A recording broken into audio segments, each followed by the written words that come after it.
Welcome to Last in Line podcast, where we are highlighting, showcasing, and spotlighting great leaders of faith who have overcome adversity, cultivated resilience, and served others in a significant capacity. So settle in and be encouraged by this episode of Last in Line podcast. What is up, guys? Hey, welcome back to another episode, Last in Line podcast. I'm your host, as usual, John Shibley. Hey, it's an honor to be here, and I say it every time, and it's not lost on me, and it's not redundant, and it's not anything new, but it's definitely feels fresh, and I'm grateful. But guys, hey, doing a quick one today. I have a feeling there's some people besides me in this camp, and probably people who are going to be at some point if you haven't already, and you can relate to some of this. But specifically, we're going to talk a lot about being patient. Obviously, I mean, a lot of where guys get into trouble is we get antsy, we get restless, we get agitated, we get discontented, we get maybe even unfulfilled if we get agitated and antsy and impatient. So then we start going off on a psychological tangent, or we get off the beaten path and we start wandering down areas and avenues we shouldn't go down, and we start pursuing outlets that are not serving us or anyone else. In fact, they can lead to destruction and can lead to hurting people ultimately. So if we can just kind of dig our heels in and dig our feet in the sand on this, and actually stay put and grounded in a certain thing that we're doing, staying what I call in this episode faithful during famine. And I'm going to give you 3 ways to remain faithful during famine. But the episode's called Beautiful Tension. This tension in our spirit, this tension in our psychological framework, our emotional state, I guess. I mean, I talk a lot about that, I guess, but it's a big thing. And a lot of people are talking about emotional well-being and emotional hardship, different things people are going through. But in order to stay locked into the vision and the direction and the dream, right, that hopefully everybody on this call is pursuing, God has given them a particular dream, whether it's to raise a family, to fight it out and make it through, not letting your marriage dissolve, or to stay put in a job when you feel antsy and want to get out and you're feeling discontented and restless. Whatever it is for you, I'm going to be honest and transparent today, because I've been in this podcasting world for 3 years and, upward to 270 episodes. And I haven't seen a lot of growth, guy. I'll be honest. I haven't seen any really in a while. And it's one of those things where I can't afford to go all in and quit my full-time job and just pursue marketing, spend a ton of money on advertising, fly to different areas to network and do events and be a part of events so I can get my name out there. I just don't have that right now. I don't know if that's a season. I don't know if that'll ever be a season. So I've been forced to step back and kind of re-examine and try to get a microscope out as to what am I really trying to accomplish with this podcast? What am I really trying to do with my platform, the written resources that I provide, some of the leadership content and curriculum and just encouragement, trying to figure out, is there even a place for my brand, my flavor? Is there even a place for my perspective? And I think there is, because I wouldn't be doing this if I didn't feel God had given it to me. Now, granted, I believe God closes doors too, just like he opens them. And maybe, down the road, he might just close this one. I don't feel that. But I think I'm just in a season of maybe some dry conditions. Maybe the climate's not quite as fruitful when it comes to tangible, quantifiable growth, if you're looking at matrix and those kinds of things and finances. But I'm calling it beautiful tension because it is a beautiful thing and ministry that I call it. This is my ministry, and one of them, actually. We all have multiple. If you're leading your family and discipling your kids, or leading your wife, or loving you're doing some sort of ministry always. We're all in ministry if we're believers. But this particular ministry, I consider it a beautiful tension because I believe it's serving a purpose. I believe it's serving you. I believe it encourages people. It's not just my opinion. I've heard people say that to me directly. They've complimented, they've reinforced, affirmed, validated, whatever you want to call it, enough to keep me going. Right? It's kind of just that quench of the thirst in that mile that you're about to throw in the towel of this run that you're on. And I don't run, you know that. But if you're a runner and you're in that last mile and you're dying for a drink, this could be that this podcast has had those validation factors that have given me that quenched my thirst in that moment. And I don't know if that's God that knows that I'm kind of waffling on whether I should go further in, invest more, keep doing it, keep doing what I'm doing the way I'm doing it. But I got to get real laser focused on what it is I want and what it is I think the vision is for this and who stands to be served by it. I think I need to get a little bit more laser focused than I ever have been. So the beautiful tension is I love doing it. And I've been told I'm decent at it. I'm not a train wreck. Okay. There's people that are better than I am, but I believe this is utilizing what God's given me as a skill set. So I think it's a win-win because it's encouraging you. There are people listening, of course, but I'm not going to just limit this talk to my podcast, but I got to paint a picture as to why I even came up with this topic because you're going through it too. Whatever that is for you, you may have a couple different jobs, a couple different side hustles. You're trying to start a business and you're working for the man on the other side. And, you know, you may be coaching your kid's baseball team and man, you got all the irons in the fire, but is everything lining up? Is everything clicking? Are you feeling like you're right where God wants you in that moment, in that season? Maybe you are, but maybe you're not feeling that return on your investment, whatever that return is. It doesn't have to be money all the time.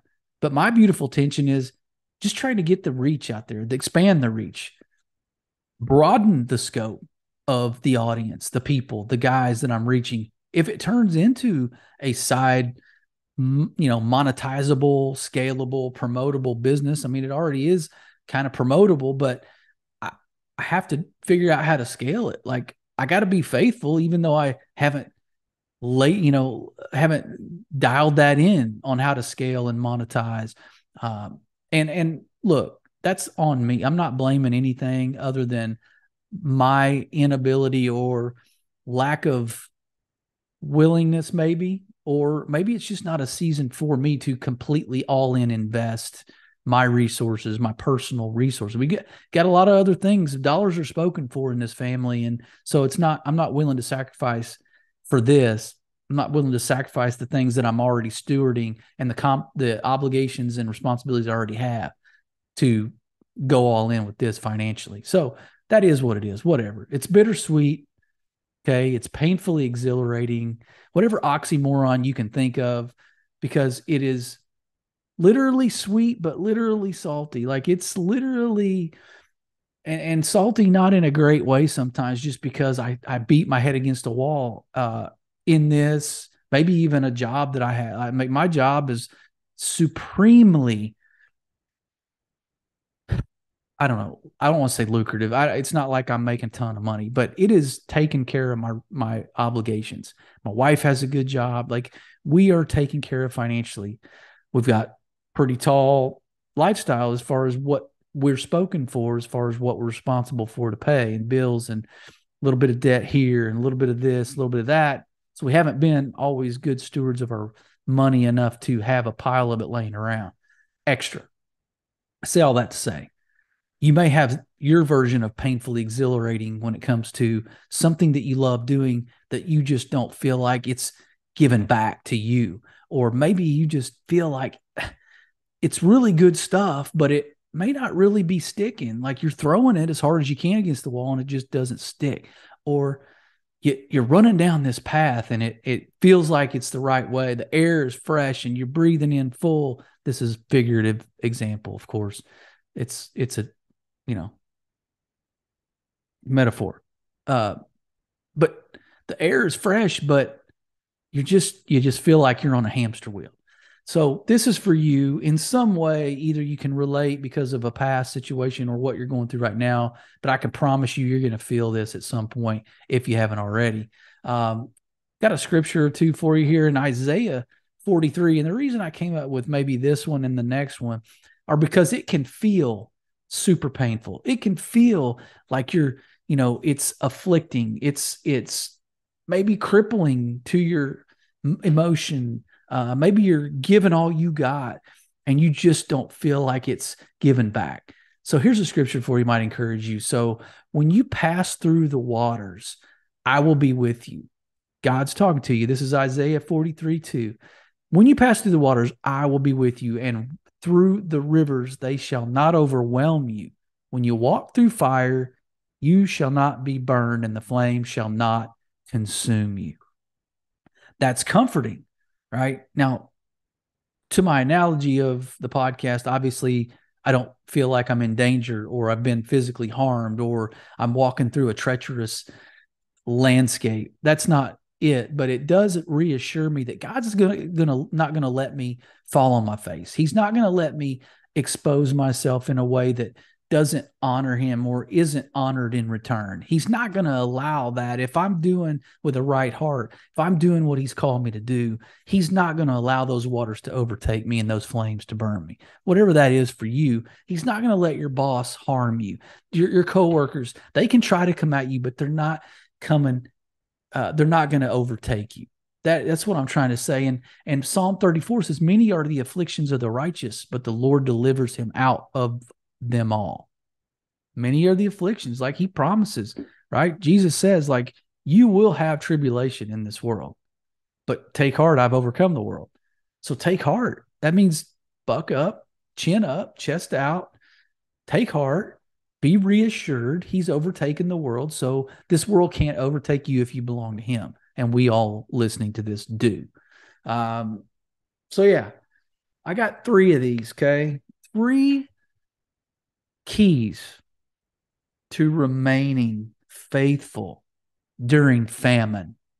When I say famine, I mean emotionally, psychologically, spiritually. Maybe you feel like you're starving to death for the amount of investment you've given or work you're doing or the heart and intent behind the goodness of the work you're trying to accomplish and the people you're serving.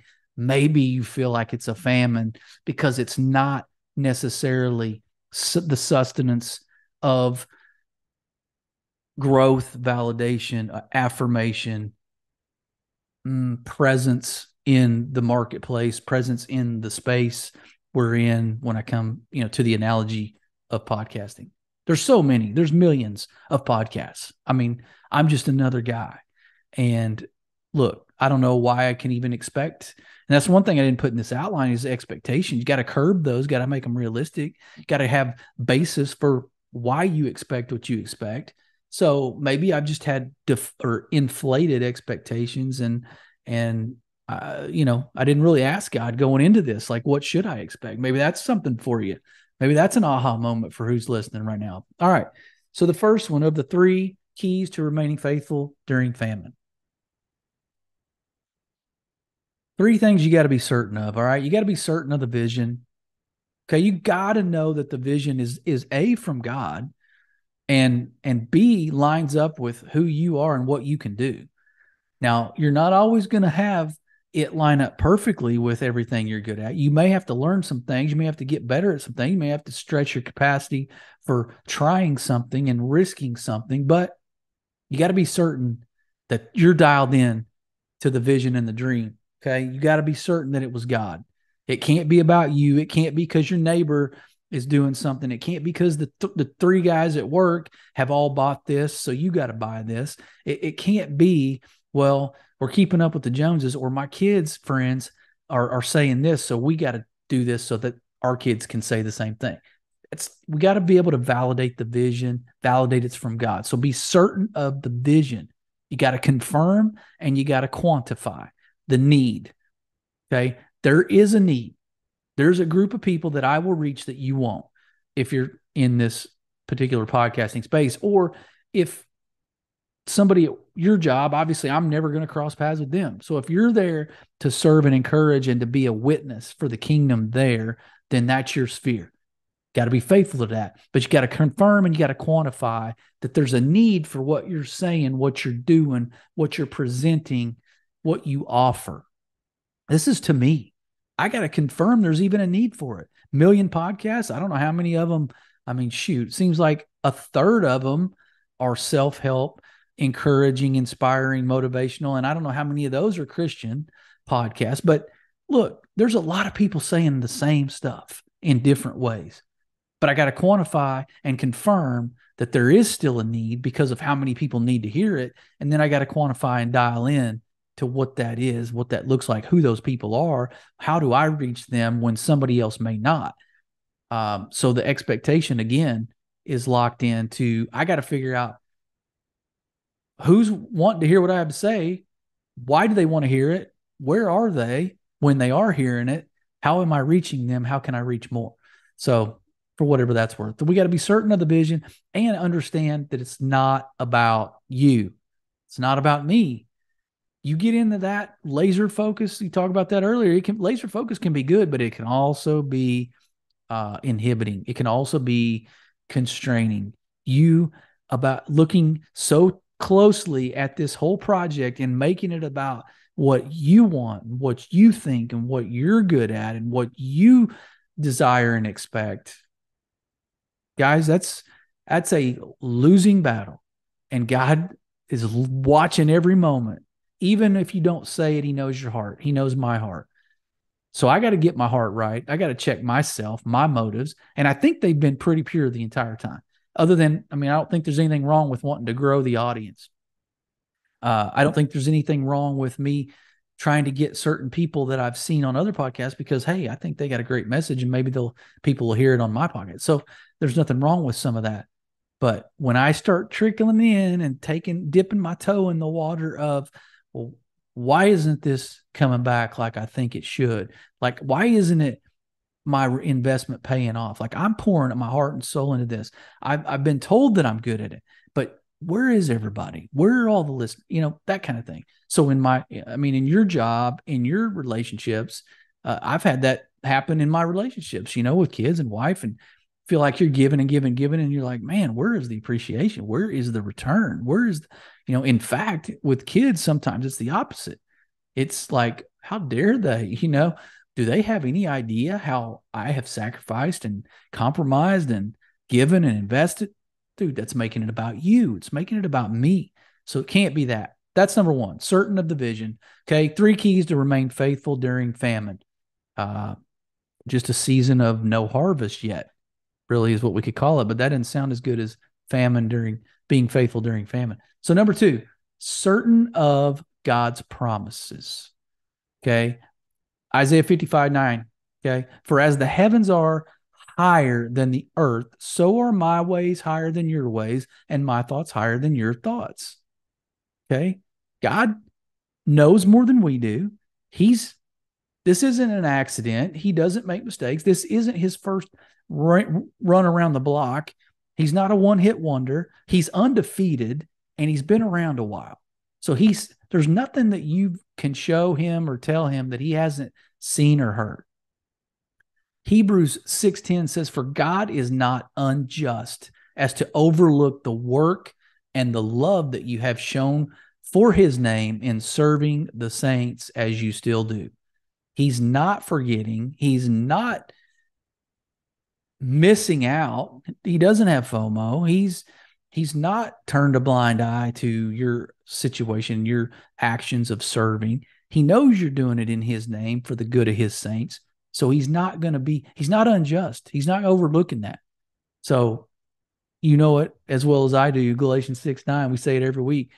Do not grow weary in doing good, for in due season you will reap a harvest if you don't lose heart. Other versions say if you don't quit. So that's a big one, guys. There is a seed time. There is a harvest time. There is seasons to everything. Read Ecclesiastes. Like Solomon gets deep into this. There's a season for this. There's a time for this. So anyway, look, be certain of the promises, though. Okay. Told you to be certain of three things. The first one was certain of the vision. Second one was certain of God's promises. If you believe those and you know that they're for you too, not just everybody around you, not just people 2,000 years ago, if you believe that those are for you too, then you can be certain that there is some sort of harvest time that will actually balance out the season of seed time. And you're in seed time. I'm in seed time. Now, granted, got to start seeing a little bit back, right? Or maybe you aren't doing what you should be doing the way you should be doing it. Of course, you have to reassess. I mean, if I keep banging my head against the wall, waiting for the wall to fall down, I might just not see the stud behind the sheetrock and it ain't ever falling. So I need to reassess where I'm banging my head against the wall. And maybe in this case too, for you, maybe you need to redirect your efforts. Maybe this particular area isn't necessarily where you're supposed to be. So there's nothing wrong with course correcting. Okay. Nothing wrong with a pivot. As long as your heart stays right, you're believing in the vision, you're still serving those people, and you're still offering what you feel like God has told you to offer. So that's the second one. Be certain of God's promises, okay? Because his ways are higher than our ways. He knows when is the right time. He knows exactly what you can handle. This isn't his first rodeo. Last one. Be certain you are serving. So we're certain of the vision, we're certain of the promises, but be certain that you are serving. If you're not serving something and someone, a need of somebody, then this is all for naught. This is all for nothing. If it's all just your self-serving initiatives and agendas, obviously that's going to backfire. Obviously there's no fruit. Obviously you could end up being just a disgruntled human being, and you could end up hurting people around you if your motives are wrong. Obviously, you got to check those. That goes without saying. But who benefits? If you're certain you're serving, then you got to be able to identify who that is and who that's benefiting. Is there a benefit? If there's not, man, we got to reassess, okay? Got to get some input from outside counsel that you trust, like-minded people, godly counsel preferably. Is the dream bigger than your own strength? So go back to the original vision. If it's all this stuff you can do on your own, maybe you're not dreaming big enough. And that sounds counterintuitive based on this topic, right? Because you're already running as fast as you think you can with not seeing what you thought you would see. Your expectations have been a little skewed, a little elevated. But the dream's got to be bigger than you to pull off on your own. That way, we're relying on God through it. That only makes sense too. Like, if it's a God vision, okay, and it's God's promises that we're certain of, then we also got to be certain of, God's timing, but maybe God's dream's a little bigger than what we've pigeonholed and boxed ourselves in initially. So let's reassess. God, what do you want me to do? Look, I'm not necessarily seeing what I thought I would see, doing what I'm doing, but am I dreaming too small? And do I need to step out a little further in maybe an area of unknown? Do I need to get a little more, real riskier in certain areas? Maybe I've been playing a little too safe, and maybe that's what results I'm getting are just kind of safe and, the bare minimum. Maybe I'm pigeonholing the results as well, but I made it about me and I made it about my own growth and how I can impact the growth and the reach and the expansion. Okay. The fruit. Maybe I've taken all of that on myself as my responsibility to do the things that make it grow, but maybe I've been dreaming a little too small. So that's for you. Are you dreaming a little too small? Is it something you can achieve on your own without relying on God to show up in a big way on your behalf, right? He loves showing off, but are we giving him a chance to show off if we're putting it in this safe little box that we can handle, that's we can hold it ourselves? So here's a verse for you out of Mark 10:45. Even the Son of Man came not to be served, but to serve and to give his life a ransom for many. So we're obviously here to serve. That's what this is. It's a servant leadership podcast. Mark 9:35. It's what we're all about. Okay. He who wants to be first will be last of all, servant of all. Are you a servant of all? If that's the case, are you certain of that? And are you certain of who that is? Are they benefiting? Who is benefiting? Is the dream bigger than you? Those are all questions you got to ask and you got to answer. But you got to get maybe some other people involved. Okay, I've done that too. I've asked some folks some things. I've gotten some feedback on some things. Feedback's been favorable.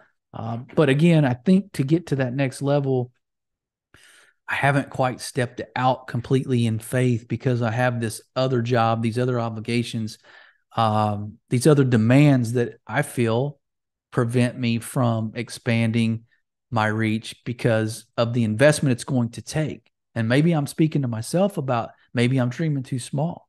Maybe I'm getting too safe and I'm not giving God a bigger fish to fry. Maybe I need to step out and to be like, hey, catch me. Maybe I need to jump into something else that allows me to incrementally catch that next step and that next level of growth. That's for you too. I mean, you got to take a step in your relationship. Maybe you want that thing to grow and flourish and prosper, man. Maybe you got to dig into some deeper conversations with your wife other than where do you want to eat tonight or what do you want to watch tonight on TV? Did you get the mail? Hey, is the laundry done?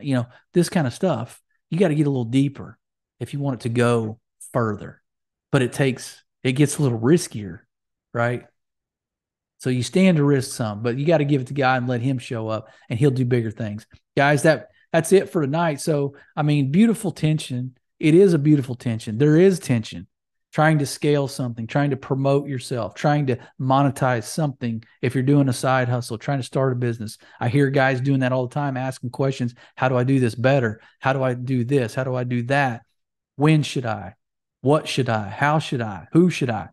So those are all questions, but the beautiful tension is, man, once you realize the three certainties of certain of the vision, okay, that God is behind it, certain of his promises, and certain that you're serving his people, once you're dialed in there, it is a beautiful, but it is tension. It is stretching you. It is a little bit of friction, but it is a beautiful party to be a part of. So guys, hey, send a rating, send a review, send an email. I'd love to get your email, lastinlineleadership@gmail.com. I'm going to get you a free resource on spiritual warfare that I've created. Holding off on going to print with that just because I want to see what guys say and what the demand is, but I am coming out. It's already done. It's all about strategic spiritual warfare because I think that the enemy, I know, is coming after us, especially when we're on the brink of something big and a breakthrough. With that, be blessed.